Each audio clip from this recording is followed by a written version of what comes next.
Have you ever walked into a room and immediately felt the emotional temperature? Leaders set that temperature, whether they realize it or not. Every interaction carries emotional energy. Sometimes the energy is calm and steady. Sometimes it's tense or stressed or frustrated. Over time, people begin to anticipate the emotional tone that they're walking into. And one of the strongest emotional signals in any environment is anger. Anger doesn't just express how you feel, it shapes how others experience you. Your behaviors leave an emotional footprint.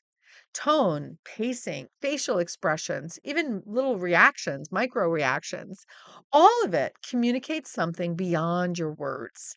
And when frustration shows up repeatedly, even in subtle ways, people begin to dance around it. They adjust, they become more cautious, they hesitate before offering ideas or sharing information or concerns. And over time, that adjustment creates friction and friction creates stress. When stress becomes chronic, it contributes to burnout.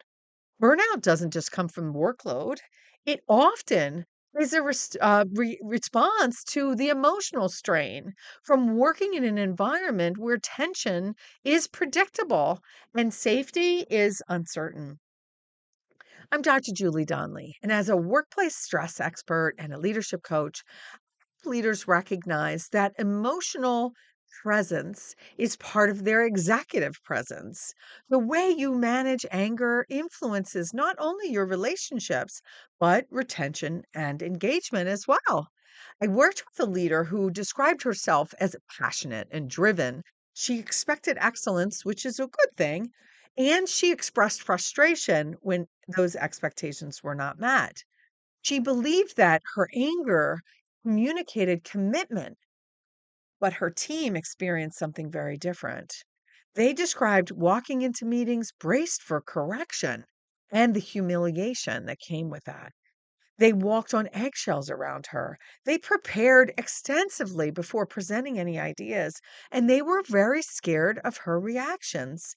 Some people stopped putting giving input altogether, and then a few high performers quietly began exploring other opportunities because they were tired of the emotional friction.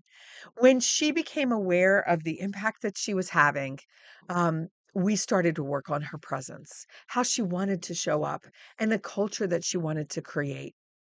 How did she want others to feel in her presence? How did she want people to feel when they were in together as a team?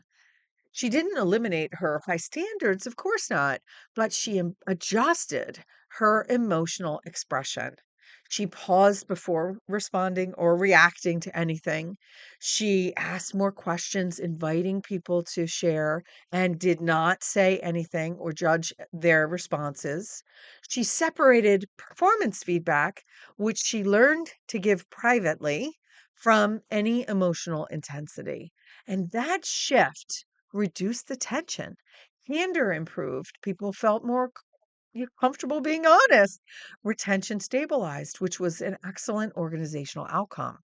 As a leader, your emotional responses become part of the culture. In fact, they shape the culture. People don't just listen to what you say, they study how you react. Over time, they decide how safe it is, how much of themselves to bring forward based on what they experience from you. And this is the relational cost when your anger goes unmanaged, unchecked. A single outburst can damage trust, and a pattern can really interfere with people's safety and create a culture that is not stable. It's not just about anger. Any emotional reactivity has an impact. Frustration, disappointment, urgency, even enthusiasm. Calm leadership increases access to ideas and concerns and honesty and innovation. It sends the message that, hey, we're safe here. And that enables people to do their best work. When your tone is steady, people contribute more fully. So start paying attention to what happens when you express emotion. Do people lean in or do they lean back?